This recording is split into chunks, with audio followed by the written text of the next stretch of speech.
안녕하십니까. 자, 오늘부터 우리 심화 강의 시작하도록 하겠습니다. 자, 판례 교재로 시작하는데요. 기본 강의를 지금 충실하게 들으신 분들은 자, 이제부터 이제 문제를 이제 풀기 시작하는 겁니다. 이제 형법 판례는 판례집은 이제 두 가지 형태가 있습니다. 하나는 판례 요지를 이제 충실하게 수록해 놓은 그냥 요지만 쭉 실려 있는 형태의 판례집이 있고요. 그다음에 문제집 형태의 이제 판례집이 있는데 이제 저는 두 가지 기능을 다 하려고 했습니다. 왜냐하면 이제 요지만 실어 놓으면 문제 적용하는데 여러분들이 연습이 안 되니까요. 문제로 일단 만들어 뒀고, 그다음에 이제 문제집 형태로 되어 있는 판례집은 좀 그 요지가 충실하게 안 실려 있는 경우가 많아요. 자, 근데 요즘 시험을 보시면 판례의 결론만 묻는 게 아니고 판례 요지 중간에 있는 문장들을 잘라서 이제 시험을 내는 경우가 있기 때문에 제가 이제 요지도 충실하게 실어 뒀습니다. 그래서 지금 문제를 보시면 오히려 문제보다가 해설이 더 긴 문제들이 훨씬 많죠. 그래서 해설에 이제 판례들을 충실하게 실어뒀습니다. 그러면 이제 이번에 저하고 같이 심화 강의를 하시면서 이제 하셔야 될 내용을 잠깐 두 가지만 설명드리고 바로 이제 내용 시작하도록 하겠습니다. 자, 먼저 이제 첫 번째 작업은 뭐냐면 제가 이제 수업을 하다 보면 이제 시험 직전에 보면 학생들이 이제 많이 찾아옵니다. 자, 이제 뭐냐면 지금 보시는 이 판례 문제집하고요. 그 다음에 600제 두 개 갖고 와서 시간은 좀 모자라는데 그죠? 두 개 중에 어떤 걸 해야 됩니까? 라고 하는 이제 학생들이 많아요. 참 난감합니다. 왜냐하면 이 판례 문제집은 판례 문제집대로의 장점이 있고요. 그 다음 600제는 600제대로의 장점이 있기 때문에 두 가지를 다 하셔야 되는 게 원칙이에요. 자, 근데 그 중에 이제 하나만 해야 된다라고 하시는 분들이 많습니다. 자, 그분들은 그런 사태가 왜 발생하는지 설명을 드릴게요. 자, 이제 공부를 하시면서 회독수를 올려가실 때는 그 다음 회독에 제가 읽어야 될 부분들을 여러분들이 미리 준비를 해 두셔야 돼요.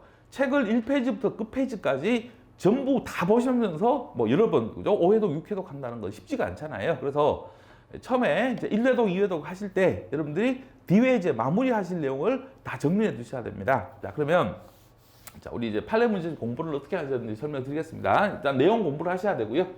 그 다음에 이제 문제가 이제 1번 같은 경우에 뭐 1번, 2번, 3번, 4번 이렇게 지문이 있잖아요.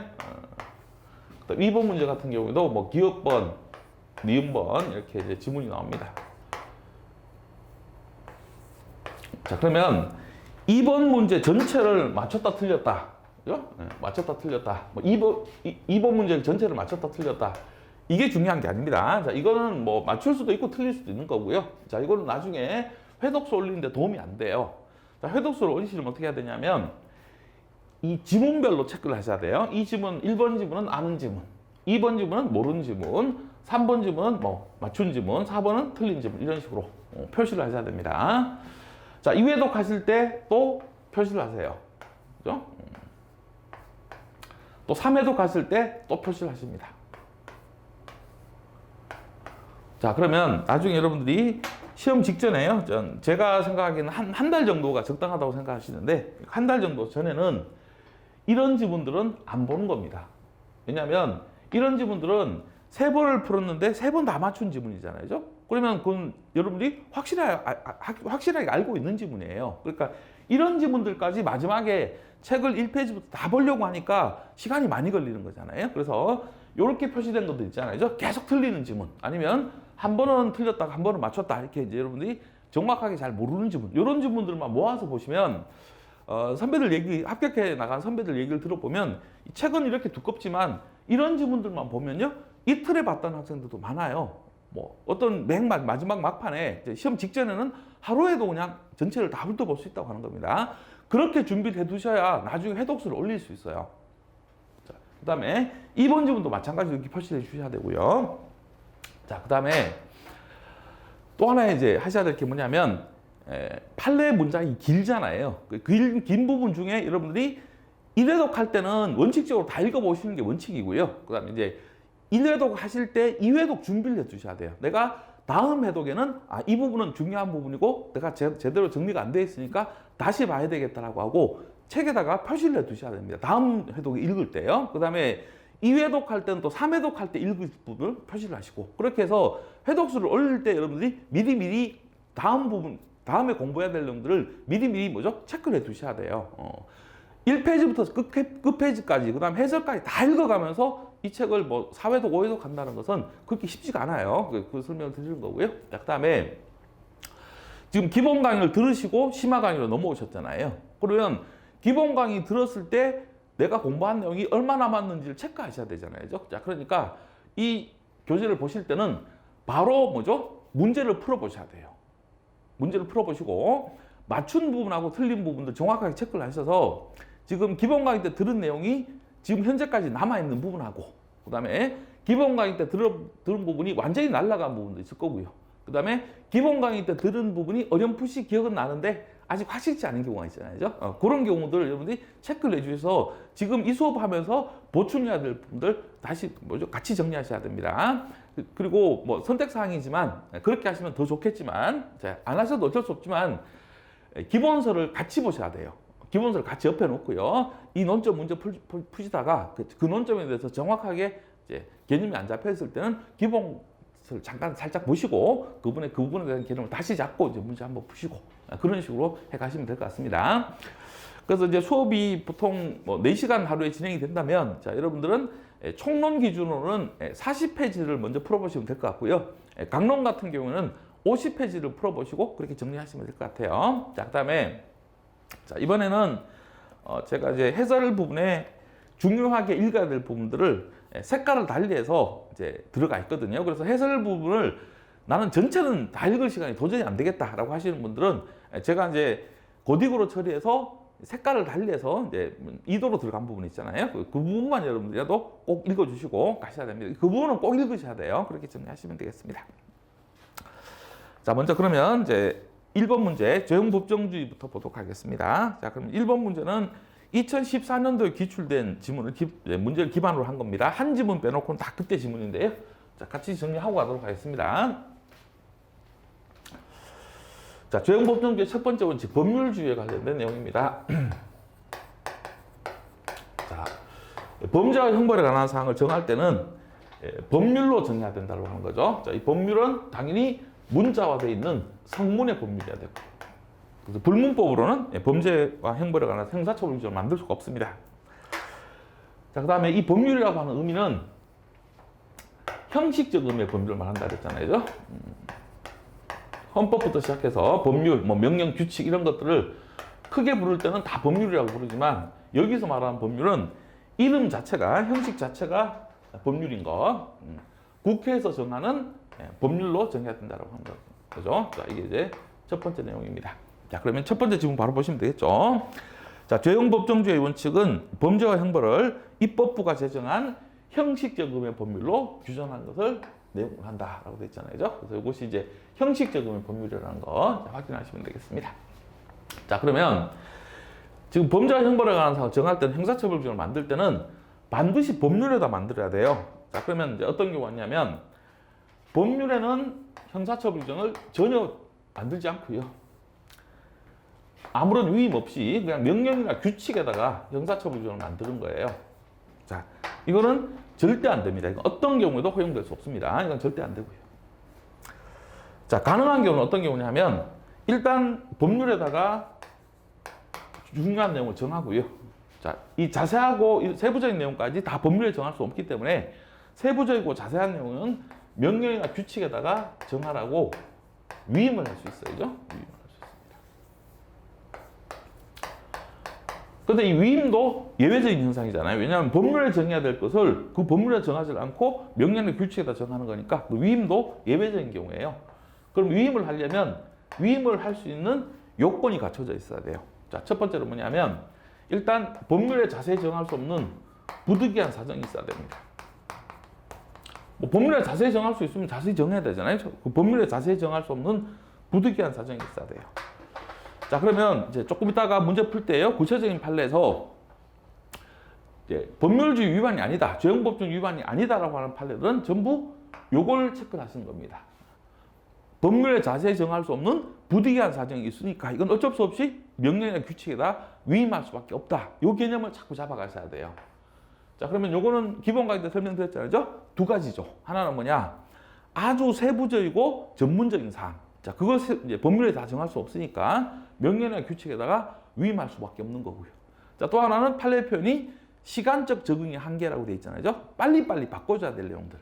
법률에 정해놓으면 그걸 빨리빨리 바꿀 수가 없으니까 빨리빨리 바꿔주기 위해서는 법률에 정하지 않고 명령의 규칙에 위임할 수밖에 없다는 겁니다. 자, 그 다음에 우리 형사처벌 중에서 앞부분이요. 죄가 된다고 써져 있는 이 구성요건 부분이에요. 자, 이 부분은 일반인들이 그걸 읽고요. 어떤 것이 범죄가 될 수 있는지를 이제 예측할 수 있어야 되고요. 그 다음에 너무 포괄적으로 위임하면 안 되죠. 구체적으로 위임해야 됩니다. 자, 그 다음에 형벌 부분이요. 이 형사제재 부분은 그 형벌을 어떤 종류의 형벌을 부과할 것인지, 자, 종류를 규정해야 되고요.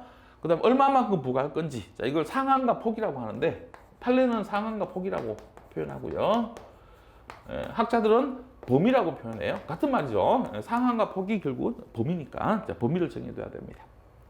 자, 그러면 2번 지문하고 3번 지문요. 자, 같이 보시면 되죠. 자, 특히 긴급한 필요가 있거나 미리 법률로서 자세히 정할 수 없는 부득이한 사정이 있는 경우. 자, 이게 핵심이죠. 자, 이제 법률에 자세히 정할 수 없는 부득이한 사정이 있는 경우는 어쩔 수 없이 이제 명령의 규칙에 위임할 수밖에 없으니까 일정한 요건 하에서 위임법이 허용될 수 있다. 자, 그럼 부득이한 사정이 있으면 위임을 할 수 있다는 것 2번 지문에서 보셨고요. 자, 그 다음에 3번 지문입니다. 자, 수권 법률이 구성요건의 점에서는 처벌 대상인 행위가 어떠한 것인지를 예측할 수 있을 정도로 구체적으로 정하고, 자, 이 부분이 뭐예요? 요거죠. 구성요건 부분은 예측이 가능하게 구체적으로 정해야 된다라고 하는 겁니다. 자, 문제는 뒷부분인데요.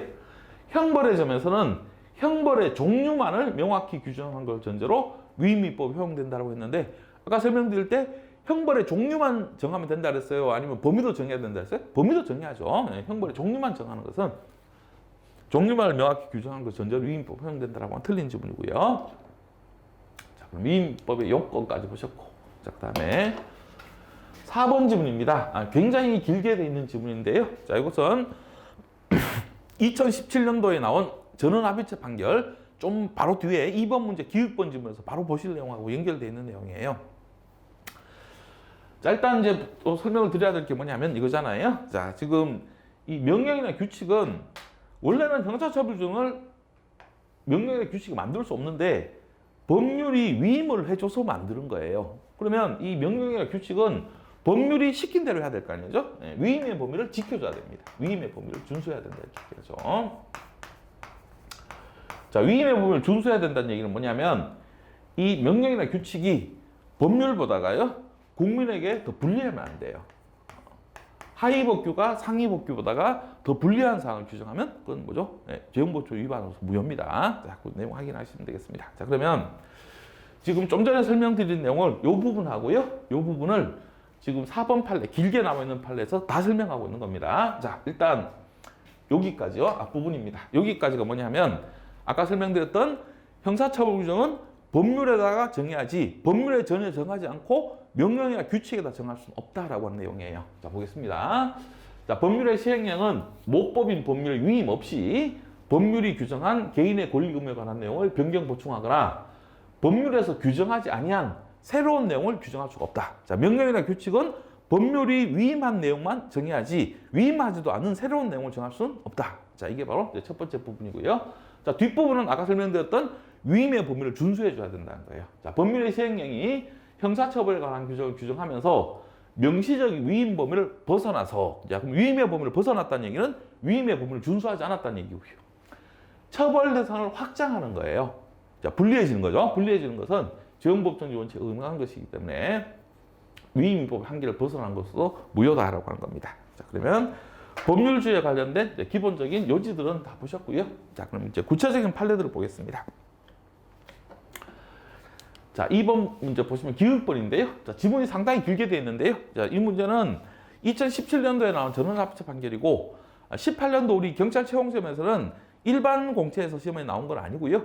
법학 경찰 시험에 나온 겁니다. 자, 그리고 간부 시험에도 나왔고요. 자, 요거는 뭐냐? 지문은 굉장히 깁니다. 자, 근데 제가 설명드린 포인트만 잡으면 굉장히 쉬운 지문이에요. 자, 어떤 지문이냐면 이겁니다. 자, 의료법이라는 법에서는 당직 의료인을 두어야 한다라고만 돼 있어요. 당직 의료인을 몇 명 돼야 된다는 말도 없고요. 그 당직 의료인을 정해준 숫자만큼 두지 않으면 처벌한다는 규정이 없습니다. 자, 그럼 포인트는 뭐냐? 의료법에는 형사처벌 규정을 만들지 않았어요.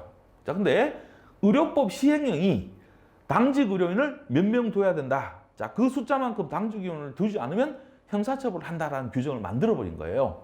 그럼 좀 전에 설명드렸던 절대 안 된다는 형태 중에 하나잖아요. 법률에는 형사처벌을 전혀 만들지 않고 시행령에다가 형사처벌을 만든 거예요. 이건 절대 허용될 수 없습니다. 자, 이거는 조형법규 위반이에요. 자, 그래서 이제 기획법은 위임입법 한계를 벗어난 것이다. 무효가 맞습니다. 자, 그 다음에 니은번 지문부터는 좀 전에 설명드렸던 조형법규 위반이 아니라는 판례인데요. 자, 좀 전에 설명드렸듯이 제가 설명드린 내용 있죠. 법률에 자세히 정할 수 없기 때문에 명령이나 규칙에 위임할 수밖에 없다. 그 부득이한 사정이 있다. 이걸 포인트에 잡고 지문에 잡아두시면 돼요. 자, 지금 보시면 니은번은 여유 자금의 운용. 자, 이것이 바로 키포인트입니다. 자, 이걸 확인하시면서 이걸 갖고 부득이한 사정이 있다는 걸로 연결해 가시면 돼요. 자, 새마을금고에 여유 자금이 생겼어요. 자, 그걸 어떻게 운용할 것이냐를 법률에 정하지 않고 시행령에다 위임했다. 자, 이것이 법률주의 위반이냐라고 하는 겁니다.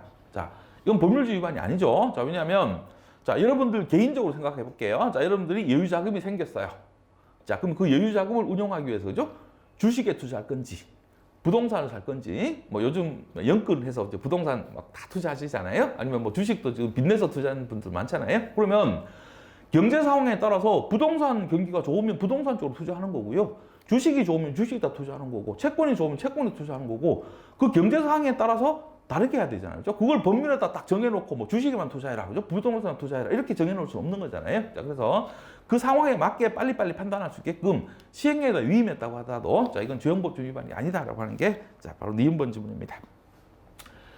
자, 디귿번 지문입니다. 디귿번 지문은 우리 채용시험 15년도 채용시험에 나왔던 지문이에요. 자, 키워드는 이겁니다. 자, 바로 과대 광고라고 하는 것을 키워드로 잡으시면 돼요. 자, 그러면 설명 들어보시면 쉽습니다. 자, 어떤 내용이냐면 식품위생법에서는 식품에 대해서 과대 광고를 하면 처벌해요.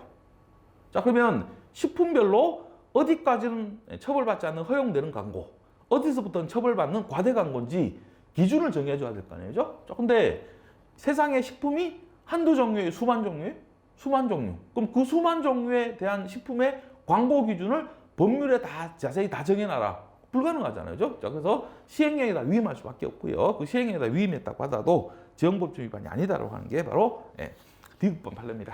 자, 그러면 조형법규에 반한다라고 하면 틀린 지문이죠. 자, 그 다음에 리을번 지문입니다. 자, 리을번 지문도 우리 채용시험에 옛날에 한번 나왔던 지문이죠. 자, 키워드는 간단하죠. 청소년 유해 매체물. 자, 이렇게 키워드 잡아두시고 제 설명 들어보시면 쉽죠. 자, 우리 청소년 유해 매체물이라는 것은 청소년에게 유해한 영향을 주는 뭐 만화, 게임, 자, 이런 걸 얘기하는 거잖아요. 그죠? 그러면 우리 만화나 게임이 수시로 새로 나오잖아요. 자, 그러면 오늘 청소년한테 유해한 영향을 주는 만화가 하나 나왔다고 또 법 개정하고, 그죠? 내일 또 게임이 새로 하나 나왔다고 법 개정하고, 그렇게 개정할 수는 없잖아요. 그죠? 자, 그래서 법에다가 청소년 유해 매체물들을 일일이 다 규정해 놓는다는 건 불가능해요. 자, 그래서 청소년 보호위원회에서 게임이 새로 나올 때마다, 만화가 새로 나올 때마다 바로바로 보고 결정할 수 있도록 하더라도 조형법 위반이 아니다라고 하는 게 자, 리을번 지문입니다. 자, 그래서 조형법 위반되지 않는다 맞는 거고요. 자, 그 다음에 미음번은 우리 기본 강의 때 설명드렸던 자, 바로 약국 관리에 필요한 사항이라고 하는 걸 체크하시고 관리라는 거 동그라미 하면 된다 그랬죠. 그죠? 자, 그러면 개념 잡힌 거잖아요. 자, 지금 우리 약사법이라는 법에서는 약국 관리에 필요한 사항이라는 걸 정해놓고 자, 그걸 위반하면 처벌하는 거예요. 근데 법에는 그냥 약국 관리에 필요한 사항이라고만 돼 있어요. 그게 어떤 건지는 법에 정해놓지 않습니다. 다 시행에다 위임했어요. 근데 관리라는 말이 너무 포괄적이니까 그 관리라는 것이 도대체 뭘 얘기하는 건지 어떤 걸 하면 처벌 대상인지를 전혀 알 수가 없으니까요. 자, 이것은 구체적 위임한 게 아니고 너무 포괄적으로 위임한 거니까 조형법 위반이다라고 하는 거죠. 그래서 기본 강의 때 했던 내용이니까 쉽게 정리할 수 있는 내용입니다. 자, 그 다음에 3번 문제로 가시면 자, 위임한 것이 국민에게 불리하냐 유리하냐, 자, 이걸 이제 중심으로 보시면 되는 거잖아요. 그죠? 자, 먼저 기획번이죠. 자, 기획번은 재형법적 위반이라고 하는 가장 대표적인 판례죠. 자, 지난번에 설명드렸잖아요. 근로기준법 30조, 우리 법에서는 임금, 퇴직금 청산기일의 연장 합의에 관해서 한도에 아무 제한이 없어요. 그래서 서로 합의만 하면 1년 연장해도 상관없고 2년 연장해도 상관없습니다. 그 1년 연장해서 갚아주기로 한 퇴직금, 임금을 다 갚아주면 사용자는 처벌 안 받아요. 자, 근데 근로기준법 시행령 12조에서는 그걸 기일 연장을 3월 이내로 제한해 버렸어요. 그래서 3개월 넘어서게 되면, 그죠? 6개월, 그죠? 7개월 그렇게 되면 다 처벌해 버리는 거예요. 자, 그러면 법률에 따르면 합의만 하면 1년 연장해도 처벌 안 받는 것을 시행령이 3개월만 넘어가면 다 처벌하도록 만들어 버렸으니까 처벌 범위가 훨씬 넓어지고요. 행위자에게 불리해졌잖아요. 자, 이건 재형법적 위반이죠. 자, 이것도 기본 강의 때 제가 설명 다 드렸던 내용입니다. 자, 그 다음에 니은 번짐은 최근에 우리 시험 시험에 나왔던 건데요. 자, 키워드는 요걸 잡으면 되겠죠.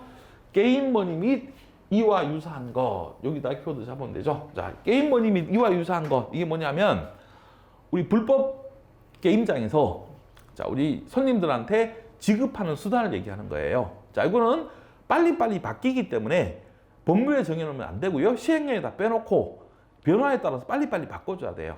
자, 옛날에 우리 바다 이야기가 나오기 전까지는 불법 오락장에서 직접 현금을 줬습니다. 자, 그러니까 그걸 처벌하니까 업주들이 뭘로 바꿨어요? 상품권으로 싹 바꿔버렸잖아요. 자, 그럼 상품권 주는 걸 처벌한다라고 하면 또 뭔가 다른 수단으로 바꿀 거 아니에요. 자, 그러면 그 현실에 빨리 쫓아가면서 빨리빨리 바꿔주기 위해서는 자, 이것은 법률에 정할 수가 없고 시행령에다가 정할 수밖에 없다고 하는 것이 대법원 입장입니다. 자, 됐고요. 자, 그 다음에 디귿번 지문은 기본 강의 때 했던 내용이고 아주 쉬운 지문이죠. 자, 우리 총포법에서는 총과 포를 허가 없이 소지하면 처벌하는데 자, 그 처벌 대상인 총포가 어떤 것인지를 시행령에다 정하라고 위임을 했어요. 그럼 시행령은 총과 포만 정하라고 위임을 받은 거잖아요. 그죠? 그러면 시행령은 총과 포만 정해야 돼요. 근데 총의 부품은 이건 위임받지도 않은 내용인데 자, 이거까지 같이 정했으니까 자, 이것은 위임의 범위를 벗어난 것이다. 이건 아주 쉽게 정리할 수 있는 부분이고요. 자, 그 다음에 리을번 지문은 간단하죠. 회계 처리 기준. 자, 이렇게 키워드 잡고 바로 제 설명 들으면 되는 거잖아요. 자, 아까 위임을 할 수밖에 없는 부득이한 사정이 있다고 할 때 아주 전문적이고 기술적인 내용이라고 그랬잖아요. 자, 그런 것들 위임을 해야 된다 그랬죠. 자, 우리 회계라고 하는 것은 공인회계사라고 하는 전문 직종이 있을 정도로 아주 전문적인 사항이에요. 자, 그러니까 국회보다가 더 전문가인 금융감독위원회에다가 정하라고 위임할 수밖에 없는 거잖아요. 그래서 위임을 했다고 하더라도 재형법적 위반이 아니다라고 하는 겁니다. 그러면 자, 다 설명드렸고요. 자, 그다음에 4번 문제 보겠습니다. 자, 4번 문제는 지금 답이 기읍번, 니은번 두 개가 답인데요. 중요도도 기읍번, 니은번이 가장 중요한 지문입니다. 그래서 우리 기본 강의 때는 그냥 이 두 개를 사실상 같은 판례다라고 같이 묶어버렸고요. 자, 그 다음에 내용은 사실상 같은 내용이니까 설명 들어보도록 하겠습니다. 자, 역시 이제 이 판례 두 개도 여러분들이 법률에 정할 수 없는 부득이한 사정이 있기 때문에 어쩔 수 없이 시행령에다 위임할 수밖에 없다. 이 개념만 잡히시면 되는 거예요. 자, 먼저 기읍번 지문입니다. 자, 특가법에서는 정부관리 기업체 임직원은 뇌물죄의 적용이요. 우리 형법 뇌물죄를 적용할 때는 원래는 이 사람들은 공무원이 아닌데 공무원으로 본다라는 의제 규정이 있어요. 자, 그러면 특가법에 따르면 정부관리 기업체 임직원이 돈을 받으면 뇌물죄로 처벌받는 겁니다. 자, 그 문제는 어떤 정부관리 기업체 직원들이 그 공무원으로 의제되는 직원들인지 그 정부관리 기업체를 정해둬야 되잖아요. 자, 근데 정부관리 기업체가 한두 개가 아니잖아요. 수천 개잖아요.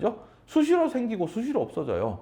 그럼 정부관리 기업체 하나 생겼다고 법 개정하고 정부관리 기업체 하나 없어졌다고 또 법을 개정할 수 없는 거잖아요. 자, 그러니까 그 정부관리 기업체를 법에 정할 수가 없는 거죠. 자, 시행령에다가 위임을 해서 특가법 시행령에다가 뭐 농협중앙회, 수협중앙회, 축협중앙회 이런 것들을 정부관리 기업체로 정했다고 해서 자, 그것이 재형법적 위반되는 것이 아니다라고 하는 게 판례 입장입니다. 자, 그 다음에 니은번 지문입니다. 사실상 거의 같은 지문이라고 보시면 되죠.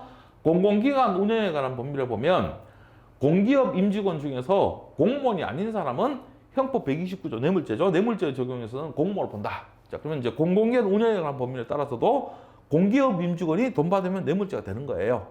자, 그러면 어떤 공기업 직원이 돈을 받으면 뇌물죄가 되는지 그 공기업들을 정해야 되는데 아까 정보관리 기업체와 마찬가지로 수천 개의 공기업을 일일이 다 법률에 정해놓을 수는 없고요. 공기업이 하나 없어지고 하나 생길 때마다 법을 새로 다 개정할 수는 없잖아요. 그래서 기획재정부 장관의 고시에서 정하도록 위임을 했다고 하더라도 재정법정규에 위반되는 것이 아니다라고 하는 게 판례 입장이죠. 재정법 위반이라고 하면 틀린 지문이고요.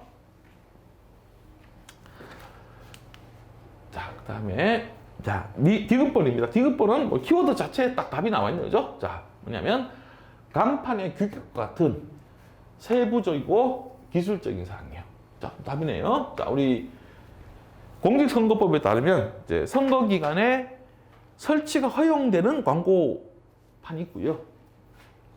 자, 간판이 있고요. 그다음에 설치를 하면 처벌받는 간판이 있는데 그 기준, 그 어느 정도의 규격은 허용이 되느냐라고 하는 걸 법에 정해야 되잖아요. 자, 근데 그 간판의 규격같이 세부적인 기술적 내용이요. 우리 그냥 속된 말로 짜실짜실한 내용까지 다 법률에 정할 수 없으니까 중앙선관위 규칙에 정하도록 위임해도 지역법규 위반이 아니다라고 하는 겁니다. 자, 그 다음에 위1번 지문인데, 자, 이거는 오늘뿐만 아니라 다음에 예비 업무할 때 또 다시 한번 보실 지문이잖아요. 자, 아까 설명드렸잖아요. 자, 형사처벌법을 만들 때는 자, 어떤 종류의 형벌을 얼마만큼 부과할 건지를 법률에 정해야 돼야 된다라고 하는 게 판례 입장이잖아요. 자, 그러면 자, 부정선거 관련자 처벌법에 따르면 예비 음모는 처벌을 한다라고 하는 데 있어요. 처벌한다는 규정은 있는데, 자, 문제는 예비 음모 형에 관해서 아무런 규정을 두지 않았다. 자, 예비 음모는 처벌한다라고 하는 데 있고 어떤 종류의 형벌을 부과한지도 규정이 안 돼 있고요. 그 형벌을 얼마만큼 부과할 건지도 전혀 규정이 안 돼. 그냥 처벌한다라고 한 돼 있어요. 그죠? 자, 그럼 그때는 처벌할 수 없다는 게 판례 입장이죠. 재형법규 위반이라는 게 판례 입장입니다. 자, 됐고요. 자, 그럼 4번까지 이제 법률주의에 관련된 내용을 정리를 해드렸고요. 자, 5번부터 이제 소급표 금지 원칙에 관련된 판례들입니다. 소급표 금지 원칙은 뭐 이 하나만 갖고도 시험에 충분히 나올 수 있는 아주 중요한 내용이니까 여기에 대한 내용을 잠깐 설명을 드리고 또 문제 살펴보겠습니다. 자, 소급표 금지 원칙이에요.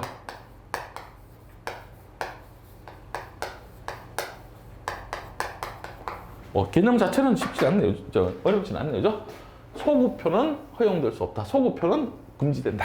자, 이것이 바로 소급표 금지 원칙이에요. 자, 그럼 소급표가 뭐냐부터 이제 보시면 되잖아요. 자, 소급표라고 하는 것은 자, 형사처벌규정이 새로 만들어졌습니다. 자, 법률규정이 생긴 거죠.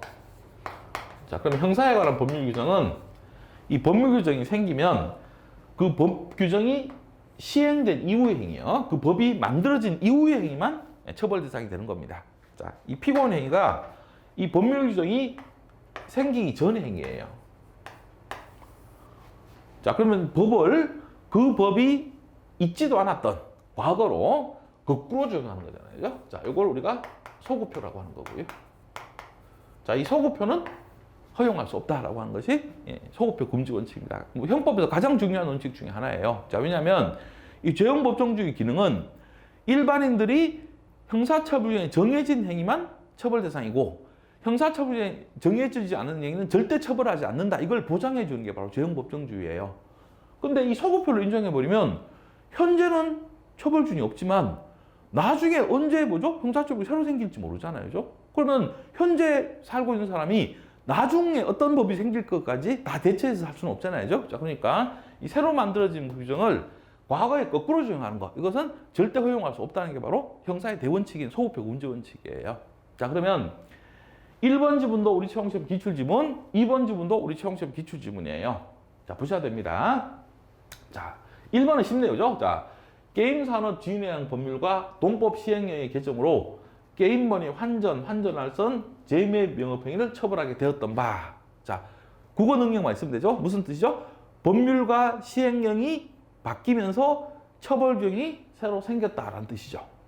자, 근데 이 피고인 행위는요, 지금 이 환전할선 재매 명업행위는 자, 언제 한 거예요?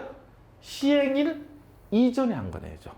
그러면 피고인 행위가 법률 규정이 시행된 이후에요? 시행된 이전이에요? 시행된 이전. 그럼 이걸 처벌할 수 있다 없다? 없다는 것이 바로 소급표 금지 원칙이에요. 됐죠? 자, 그 다음에 2번 지문 보겠습니다. 2번 지문은 요 지문 일단 설명드리고 나서 해설까지 다시 한번 봐드릴게요. 이건 왜냐면 이 지문은 벌써 우리 채용시험에 3번이나 나왔어요. 나올 때마다 다 뭐죠? 지문이 다릅니다. 내용은 똑같은 내용인데 다 다르게 나왔어요. 그래서 그 설명까지 다 드릴게요. 자, 죄가 되지 아니하던 행위를 자 쉽게 설명드리면 형사처벌 중이 없었는데 자 구속요건 신설이에요. 형사처벌이 새로 만들어졌다는 얘기죠. 구속요건이 새로 생겼어요. 자 그러면 형사처벌이 새로 생겼다라는 개념 잡으시면 되는 거고요. 자, 문제는 자 신설된 포괄 일제처벌법규가 시행된 후의 행위, 시행되기 이전 행위, 시행되기 이전 행위. 자 그러면 형사처벌이 새로 생겼는데 그 형사처벌이 생기기 전 행위잖아요. 자 처벌할 수 있다 없다? 없다. 자 그게 바로 2번 지문이에요. 자 그러면 자 우리 해설로 가시면요. 자 이게 어떤 내용인지 설명을 드릴게요. 자